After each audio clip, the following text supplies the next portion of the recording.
गोदावरी नदी प्रदूषण मुक्त करण्यासाठी संबंधित सर्व यंत्रणांनी गतीने कार्यवाही करावी। शहरातील मोठ्या गृह प्रकल्पांनी रेन हार्वेस्टिंग करणे आवश्यक आहे। त्याकडे दुर्लक्ष करणाऱ्या प्रकल्पांवर यंत्रणांनी कार्यवाही करावी अशा सूचना विभागीय आयुक्त प्रवीण गेडाम यांनी दिल्या। नदीपात्रात होणारे अतिक्रमण रोखावे तसेच नदीपात्रात सांडपाणी मिसळणार नाही यासाठी कारवाईच्या ठोस उपाययोजनांना गती द्यावी असे निर्देशही त्यांनी केले। गोदावरी नदी प्रदूषणाबाबत नियुक्त समितीची आज विभागीय आयुक्त डॉक्टर गेडाम यांच्या अध्यक्षतेखाली बैठक झाली आहे। त्यावेळी ते बोलत होते।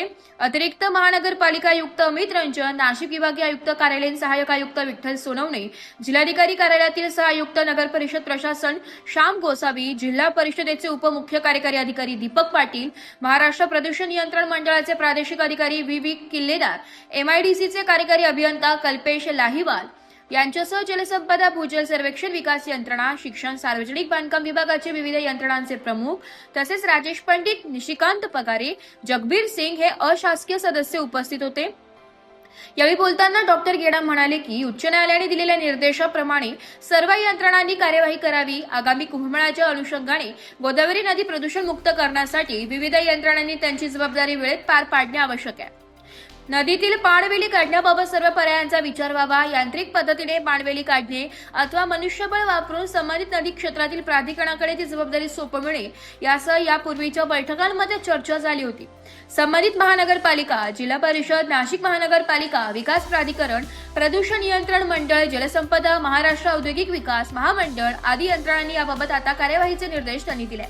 काही ठिकाणी नदीपात्र बुजवण्याच्या आठवड्यात त्यात बांधकाम करून त्यात बदल करण्याचे प्रकार निदर्शनास येत आहे।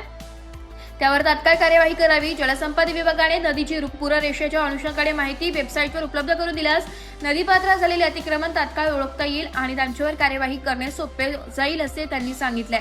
काही व्यावसायिक आस्थापनांकडून कपडे धुण्यासाठी काही खासगी यंत्रणेला काम दिले जातात। ही यंत्रणा नदीपात्रात कपडे धुवून नदीपात्र प्रदूषित करण्याची कामे करत आहे। महानगरपालिका आणि पोलीस यंत्रणेने अशी खासगी यंत्रणेवर कारवाई करावी। नाशिक आणि त्र्यंबकेश्वर येथील बलनिस्तारण प्रकल्प उभारण्यात येणारा औद्योगिक कचरा व्यवस्थापन प्रकल्प तातडीने पूर्ण करण्याबाबत कार्यवाही करावी।